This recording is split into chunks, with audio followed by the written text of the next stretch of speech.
ಹೈಮಾಮ್ ಧೂಲ್ಲೋ ಕಥೆಯ ಸಾರಾಂಶ. ಈ ಕಥೆಯು ಉತ್ತರ ಕರ್ನಾಟಕದ ಗ್ರಾಮೀಣ ಭಾಗದ ಪೀರ್ ಮೊಹರಂ ಹಬ್ಬದ ಹಿನ್ನೆಲೆಯಲ್ಲಿ ನಡೆಯುತ್ತದೆ. ಸಮಾಜದಲ್ಲಿ ಹೆಣ್ಣಿನ ಮೇಲಾಗುವ ದೌರ್ಜನ್ಯ, ಮೂಢನಂಬಿಕೆ ಮತ್ತು ಧರ್ಮದ ಹೆಸರಿನಲ್ಲಿ ನಡೆಯುವ ವಂಚನೆಯನ್ನು ಲೇಖಕರು ಈ ಕಥೆಯಲ್ಲಿ ತೋರಿಸಿದ್ದಾರೆ. 1. ಅಂಜಿನಿಯ ಕೋಪ ಮತ್ತು ತಿಪ್ಪಮ್ಮನ ಅಸಹಾಯಕತೆ. ಕಥೆಯ ಆರಂಭದಲ್ಲಿ ಅಂಜಿನಿ ಮುಂಜಾನೆಯೇ ಎದ್ದು ತನ್ನ ಹೆಂಡತಿ ತಿಪ್ಪಮ್ಮನಿಗೆ ಮನಬಂದಂತೆ ಬೈಯುತ್ತಿರುತ್ತಾನೆ. ಮದುವೆಯಾಗಿ 3 ವರ್ಷಗಳಾದರೂ ಅವರಿಗೆ ಮಕ್ಕಳಾಗಿರುವುದಿಲ್ಲ, ಬಂಜೆತನ. ಇಡೀ ಓಣಿಗೆ ಕೇಳಿಸುವಂತೆ, ನಿಮ್ಮಪ್ಪ ನಿನ್ನನ್ನು ನನ್ನ ತಲೆಗೆ ಕಟ್ಟಿಹೋದ, ನಿನಗೆ ಬದುಕು ಮಾಡುವುದು ಗೊತ್ತಿಲ್ಲ ಎಂದು ಅವಳನ್ನು ದೂಷಿಸುತ್ತಾನೆ.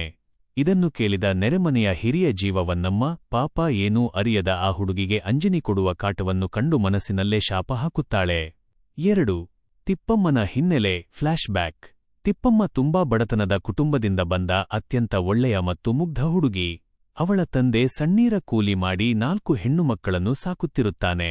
ತಾಯಿ ಜಂಬಮ್ಮ ಗೌಡರ ಮನೆಯಲ್ಲಿ ಕಸಮುಸುರೆ ಕೆಲಸ ಮಾಡುತ್ತಿರುವಾಗಲೇ ಒಂದು ದಿನ ತಲೆಸುತ್ತು ಬಂದು ಬಿದ್ದು ಸತ್ತು ಹೋಗುತ್ತಾಳೆ.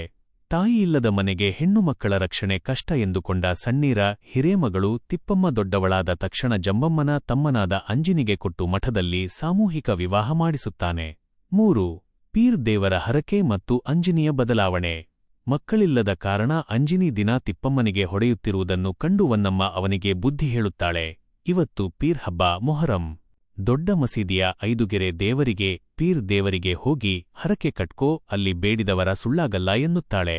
ಅಂಜಿನಿಗೆ ಇದು ಸರಿ ಎನಿಸಿ ಕೆರೆಯಲ್ಲಿ ಮುಳುಗಿ ಎದ್ದು ಮಸೀದಿಗೆ ಹೋಗಿ ಬುಡ್ಡೇಸಾಬರ ಸಮ್ಮುಖದಲ್ಲಿ ದೇವರ ಬಳಿ ಮನದಲ್ಲೇ ಬೇಡಿಕೊಳ್ಳುತ್ತಾನೆ. ನನಗೊಂದು ಮಗನನ್ನು ಕೊಟ್ಟುಬಿಡು ತಂದೆ, ಮುಂದಿನ ಪೀರ್ ಹಬ್ಬಕ್ಕೆ ಬೆಳ್ಳಿತೊಟ್ಟಿಲು ಕಟ್ಟಿಸುತ್ತೇನೆ. ಹರಕೆ ಹೊತ್ತ ತಕ್ಷಣ ಅಂಜಿನಿಯ ಸ್ವಭಾವ ಸಂಪೂರ್ಣ ಬದಲಾಗುತ್ತದೆ. ಮನೆಗೆ ಬಂದು ತಿಪ್ಪಮ್ಮನ ಜೊತೆ ಪ್ರೀತಿಯಿಂದ ಮಾತನಾಡುತ್ತಾನೆ. ತಾಯಿಯ ಬೋರುಮಳ ಚಿನ್ನದ ಸರವನ್ನು ತೊಡಿಸಿ ಇಬ್ಬರೂ ಹಬ್ಬದ ಬೆಲ್ಲದ ಮಾಡ್ಲಿ ತುಪ್ಪವನ್ನು ತಿನ್ನುತ್ತಾರೆ. 4. ಸುಂಕಣ್ಣನ ಕೆಟ್ಟ ಕಣ್ಣು ವಿಲನ್ ಪ್ರವೇಶ. ಊರಿನಲ್ಲಿ ಸುಂಕಣ್ಣ ಎನ್ನುವ ಯುವಕನಿದ್ದಾನೆ.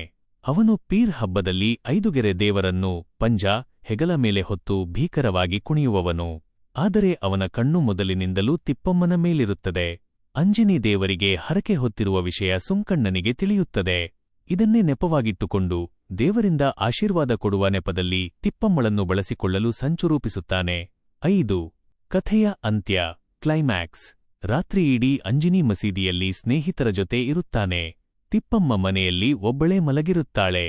ಮುಂಜಾನೆ ತಮಟೆ ಡೋಲುಗಳ ಸದ್ದಿನ ನಡುವೆ ಸುಂಕಣ್ಣ ದೇವರನ್ನು ಹೊತ್ತುಕೊಂಡು ನೇರವಾಗಿ ಅಂಜಿನಿಯ ಮನೆ ಮುಂದೆ ಬಂದು ಹೈಮಾಮ್ ಧೂಲ್ಲೋ, ಹೈಮಾಮ್ ಧೂಲ್ಲೋ ಎಂದು ಧಾರ್ಮಿಕ ಘೋಷಣೆ ಕೂಗುತ್ತಾನೆ. ತಿಪ್ಪಮ್ಮ ಗಾಬರಿಯಿಂದ ಎದ್ದು ಬಾಗಿಲು ತೆಗೆಯುತ್ತಾಳೆ. ಸಾಕ್ಷಾತ್ ದೇವರೇ ತನ್ನ ಮನೆ ಬಾಗಿಲಿಗೆ ಬಂದಿದ್ದಾನೆ ಎಂದು ಭಾವಿಸಿ ಆಕೆ ಕೊಡದ ನೀರನ್ನೂ ತಂದು ಸುಂಕಣ್ಣನ ಕಾಲಿಗೆ ಸುರಿದು ನಮಸ್ಕರಿಸಲು ಬಾಗುತ್ತಾಳೆ. ಆಗ ದೇವರ ವೇಷದಲ್ಲಿದ್ದ ಸುಂಕಣ್ಣ ಅವಳನ್ನು ಗಟ್ಟಿಯಾಗಿ ಹಿಡಿದುಕೊಂಡು ತಬ್ಬಿಗಿರಗಿರನೆ ಸುತ್ತುತ್ತಾ ಕುಣಿಯಲು ಆರಂಭಿಸುತ್ತಾನೆ. ಮುಗ್ಧ ತಿಪ್ಪಮ್ಮನಿಗೆ ಅದು ದೇವರ ಮಹಿಮೆ ಅಥವಾ ರೂಪ ಎಂದೇ ಅನಿಸುತ್ತದೆ. ಆಕೆ ಧರ್ಮ ಮತ್ತು ಅತಿರೇಕದ ಭಕ್ತಿಯ ಆ ಮೂಢನಂಬಿಕೆಯ ಜಾಲದಲ್ಲಿ ಕಳೆದು ಹೋಗಿ ಆ ತಮಟೆಯ ನಾದಕ್ಕೆ ತಾನು ಎಗರಿ ಎಗರಿ ಕುಣಿಯತೊಡಗುತ್ತಾಳೆ. ಪರೀಕ್ಷೆಯ ಮುಖ್ಯ ಅಂಶಗಳು ಎಕ್ಸಾಮ್ ಕೀ ಪಾಯಿಂಟ್ಸ್. ಕಥೆಯ ಆಶಯ ಮೂಢನಂಬಿಕೆ, ಬಂಜೆತನದ ಸಮಾಜದ ತಪ್ಪು ಕಲ್ಪನೆ ಮತ್ತು ಧರ್ಮದ ಹೆಸರಿನಲ್ಲಿ ಮುಗ್ಧ ಹೆಣ್ಣು ಮಕ್ಕಳನ್ನು ಹೇಗೆ ವಂಚಿಸಲಾಗುತ್ತದೆ ಎಂಬುದನ್ನು ಕಥೆ ತೋರಿಸುತ್ತದೆ. ಶೀರ್ಷಿಕೆಯ ಮಹತ್ವ. ಹೈಮಾಮ್ ಧೂಲ್ಲೋ ಎಂಬುದು ಮೊಹರಂ ಹಬ್ಬದ ಒಂದು ಪವಿತ್ರ ಘೋಷಣೆಯಾಗಿದ್ದರೂ ಇಲ್ಲಿ ಒಬ್ಬ ಕಾಮುಕ ತನ್ನ ಸ್ವಾರ್ಥಕ್ಕಾಗಿ ಅದನ್ನು ಅಸ್ತ್ರವಾಗಿ ಬಳಸಿಕೊಳ್ಳುವುದನ್ನು ಲೇಖಕರು ವಿಡಂಬನಾತ್ಮಕವಾಗಿ ಚಿತ್ರಿಸಿದ್ದಾರೆ. ನಿಮ್ಮ ಪರೀಕ್ಷೆಗೆ ಆಲ್ ದಿ ಬೆಸ್ಟ್. ಉತ್ತರಗಳನ್ನು ಚೆನ್ನಾಗಿ ಬರೆಯಿರಿ.